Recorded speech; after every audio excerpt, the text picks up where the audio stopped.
नमस्कार मित्रांनो, तुमच्या सगळ्यांचं मराठी गुंजन व्हॉइस या चॅनेलवर खूप स्वागत आहे. आज आपण मन हे बावळे या कथा मालिकेचा 5वा भाग बघणार आहोत. राया तिला असं एकटीला सोडून पुढे गेला होता खरा, पण तिला असं रस्त्यात एकटीला सोडून जायला कसं तरी वाटलं होतं. त्यामुळे तो त्याच एरियात राहणाऱ्या आपल्या मित्राला सांगून तिच्याजवळ जायला सांगतो आणि तिला घरी सुखरूप पोहोचवायला सांगतो. त्यासोबत मेकॅनिकचा नंबर म्हणून आपला नंबर द्यायला लावतो. त्याला आता मंजिरीचं नाव आणि पत्ता सुद्धा समजला होता. राया मंजिरीच्या नंबरवर कॉल करतो. तुमची गाडी सकाळी तुमच्या घरी पोहोचली जाईल म्हणत मंजिरी सुखरूप घरी पोहोचले याची खात्री करून घेतो. बऱ्याच वर्षानंतर रायाच्या मनात कुठेतरी प्रेमाचा अंकुर फुलला होता. आज पुन्हा दोघे पण अचानक समोरासमोर आले होते. अचानक पडणाऱ्या पावसाच्या सरीसारखी दोघांची भेट झाली होती. नेहमीच चिडचिड करणारा राया आज मनापासून खूप खुश होता. पहिल्या पावसाच्या सरीत भिजल्यासारखा आनंद त्याला वाटत होता. ती गाडी सकाळपर्यंत दुरुस्त करून मी सांगतो त्या पत्त्यावर पाठवा आणि मॅडम कडून थोडीशीच रक्कम घ्या, म्हणजे त्यांना काही वाटणार नाही. बाकीचे सगळे बिल मी पे करतो म्हणून मेकॅनिकला सांगत राया घरी येतो. रायाचं असं आनंदी रूप पहिल्यांदाच त्याचे आई वडील बघत होते. त्यांना रायाचं नेमकं काय चाललंय हे कळतच नव्हतं. रायाचे बाबा रायाला विचारतात, काय झालं रे? कोणाची गाडी? आणि इतका वेळ कुठे होतास? किती वेळ झालाय? केवढी रात्र झाली? ही वेळ आहे का घरी यायची? एक फोन तरी करायचा. किती काळजी वाटते माहितीये तुला?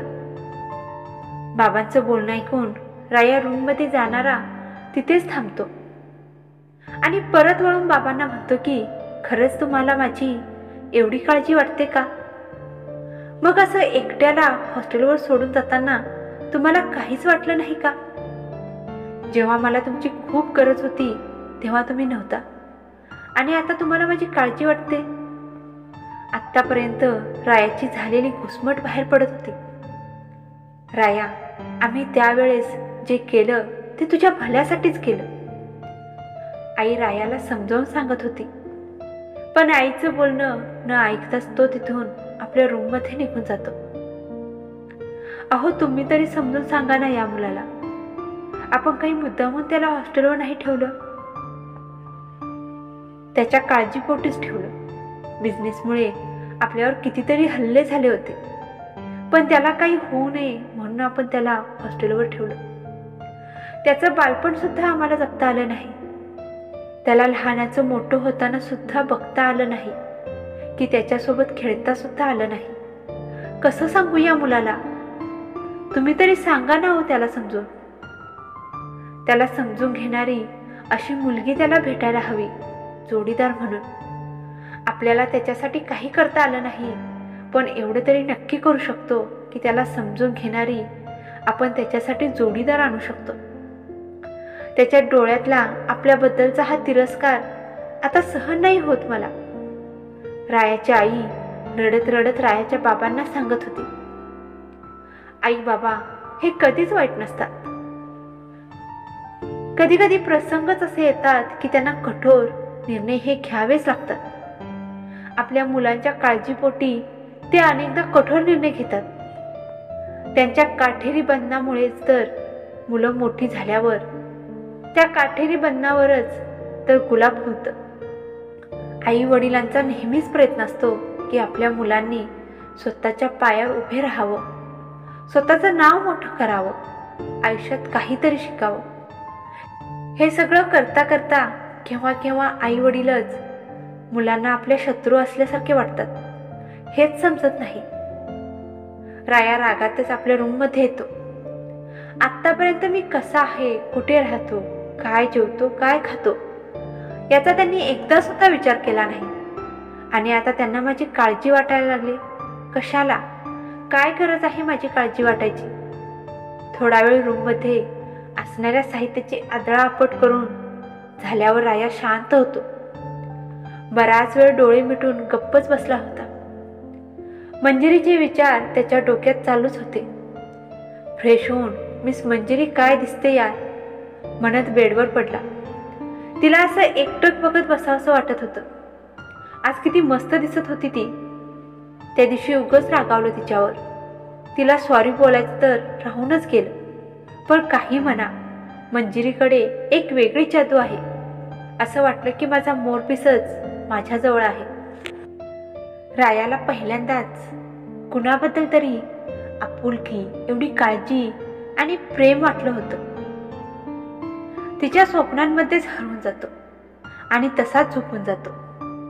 इकडे मंजिरी सुखरूप घरी पोचली होती. खूप कंटाळलेली होती. त्यामुळे फ्रेश होते आणि आपल्या रूममध्ये झोपण्यासाठी निघून जाते. तेवढ्यात आई दुधाचा ग्लास घेऊन मंजिरीच्या रूममध्ये येते. काय ग, काय झालं? खूप दमल्यासारखी वाटतेस. आणि गाडी कुठे आहे? काही नाही ग, वाटेत गाडी बंद पडली. सकाळी मेकॅनिक घरी येईल घेऊन. तू नको एवढी काळजी करत जाऊ. आणि एवढी धावपळ कशाला करतेस? मला भूक लागली असती तर आले असते ना मी खाली.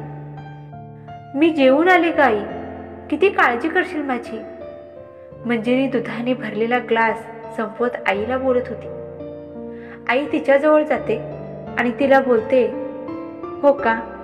एकदा तुला तुझ्या हक्काचा माणूस मिळाला ना, मग नाही एवढी काळजी करणार. असं बोलत आई मंजिरीचा कान पिळते. अगं आई, सोड ना ग, खूप दुखतंय. आता मी मोठी झाले ना, असं कोणी कान पकडतं का? मंजिरी आईच्या हातातून आपला कान सोडवत बोलते. तेव्हा आई बोलते की आता कळते का तू मोठी झालीस म्हणून? मग आता घे लग्नाचं मनावर. मला माझ्या जावयाचे भरपूर लाड करायचे आहेत. आईचं बोलणं ऐकून मंजिरीला खूप हसायला येतं. अरे देवा, काय चाललंय बघ तुझ्या राज्यात. जावयाचे लाड करायचे आहेत म्हणून आई माझं लग्न करायला उठले. अगं आता खरंच घे मनावर. किती दिवस अशी एकटीच राहणार आहेस? तुझ्या सुखाशिवाय मला दुसरं काहीच नको आहे. तुला कोणी पसंत आहे का मुलगा? तसंच जर असेल तर ते सुद्धा सांग.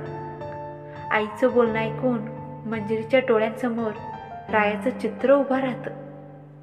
नटून थटून मांडवात आलेला तो राया तिच्या डोळ्यांसमोर दिसत होता.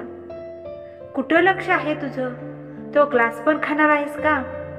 आईचं बोलणं ऐकून मंजिरी भानावर येते. तुला हवं ते कर म्हणत आई झोपायला निघून जाते. मंजिरी भावी नवऱ्याचे स्वप्न बघत झोपून जाते. सकाळी लवकरच दरवाजावरची बेल वाजली. तसं मंजिरीच्या आईने दार उघडलं. दारात मंजिरीची गाडी घेऊन मेकॅनिक आला होता. आई मंजिरीला आवाज देते. आईचा आवाज ऐकून मंजिरी डोळे चोळतच बाहेर येते. तिला आपली गाडी दुरुस्त होऊन आली आहे हे बघून खूप आनंद होतो.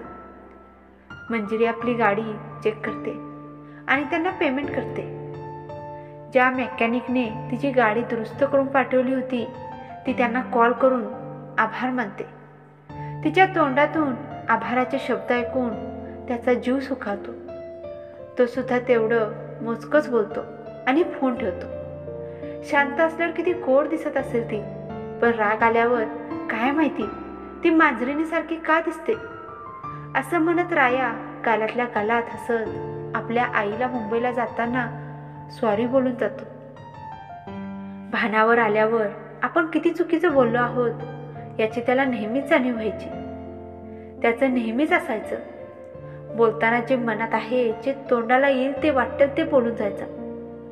रागात त्याला आपण काय बोलतोय, समोरच्या व्यक्तीला काय वाटेल याचं त्याला भानच राहायचं नाही. पण जेव्हा तो भानावर यायचा तेव्हा त्याला त्याच्या चुकीची जाणीव होत होती आणि मग स्वतःचाच खूप त्याला राग यायचा.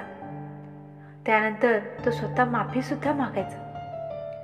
15 दिवसानंतर मंजिरी मुंबईला गेली होती. तिला असं वाटलं होतं की तो भेटेल, पण त्याच्या मित्राकडून समजलं तो येऊन गेला होता. जाऊ दे, आपल्याला काय करायचं आहे. त्या दिवशी रात्रीचं रस्त्यात मला एकटीला सोडून गेला असं म्हणत मंजिरी आपल्या कामाला लागते. खरं तर तो दिसावा असं तिला मनापासून वाटत होतं, पण तिचा हिरमोड झाला होता. डोळ्यांना लागला तुझा छंद, तुझ्या नजरेतच हरवून गेले.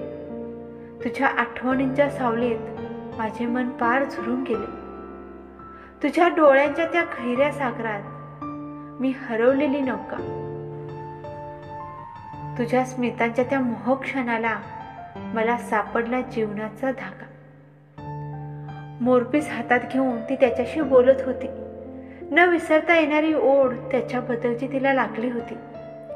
तो कसा येईल आयुष्यात हे मात्र तिला कळत नव्हतं. जे नशिबात आहे ते त्याची वेळ आल्यावर ते भेटतंच असं मनाशी नेहमी म्हणायची मंजिरी. नशिबात असेल तर नक्की भेटेल, तो मला असं म्हणत मंजिरीचा दिवस जात होता. मंजिरीच्या आईने सगळीकडे मंजिरीचा फोटो आणि तिची पत्रिका देऊन ठेवली होती. रायाचं सुद्धा लग्नाचं वय झालं होतं, त्यामुळे रायाची आई रायासाठी एक चांगली मुलगी शोधत होती, जी त्याला समजून घेईल. महालक्ष्मीची यात्रा सुरू होती तेव्हा रायाची आई आणि मंजिरीची आई दोघी सुद्धा देवीची ओटी भरण्यासाठी मंदिरात गेल्या होत्या. मंदिरात देवाच्या दर्शनासाठी भरपूर गर्दी झाली होती. प्रत्येकाला लाईनीने सोडण्यात येत होतं. रायाची आई मंजिरीच्या आईच्या पाठीमागे लाईनीमध्ये उभारली होती. भरपूर गर्दी असल्या कारणामुळे देवाच्या दर्शनासाठी कमीत कमी 1 ते 2 तास लागणार होते. त्या 1-2 तासांमध्ये त्या दोघींची खूप चांगली ओळख होती. दोघींच्या मध्ये खूप छान मैत्री सुद्धा निर्माण झाली होती. दोघी सुद्धा देवीचे दर्शन घेऊन देवीची ओटी भरतात. त्यानंतर मंदिराच्या बाहेर पडल्यानंतर दोघींच्या मध्ये बोलता बोलता मंजिरी आणि रायाचा विषय निघतो. दोघी सुद्धा मंजिरी आणि रायाची पत्रिका गुरुजींना दाखवायचं ठरवतात. दुसऱ्या दिवशी दोघी सुद्धा गुरुजींच्याकडे पत्रिका घेऊन एकत्र भेटतात. दोघांचे सुद्धा सगळे गुण जुळले होते, त्यामुळे दोघांच्या आया खूप खुश झाल्या होत्या. मंजिरीचा फोटो पाहिल्या पाहिल्या रायाच्या आईला मंजिरी खूप आवडते. मंजिरीच्या आईला सुद्धा रायाचा फोटो बघितल्यानंतर खूप आवडतो. त्याचा बॅकग्राऊंड सुद्धा खूप चांगलं होतं, त्यामुळे नकार देण्याचा काही प्रश्नच येत नव्हता. तुम्हाला काय वाटतं मित्रांनो? राया आणि मंजिरी या दोघांच्या आईंना तर स्थळ खूप पसंत होतं, पण राया आणि मंजिरी एकमेकांना पसंत करतील का? तुम्हाला राया आणि मंजिरी हे दोघे कसे वाटतात आणि त्यांची लव्ह स्टोरी तुम्हाला ऐकायला कशी वाटते हे कमेंट करून नक्की सांगायला विसरू नका. भेटूया पुढच्या भागामध्ये. तोपर्यंत धन्यवाद.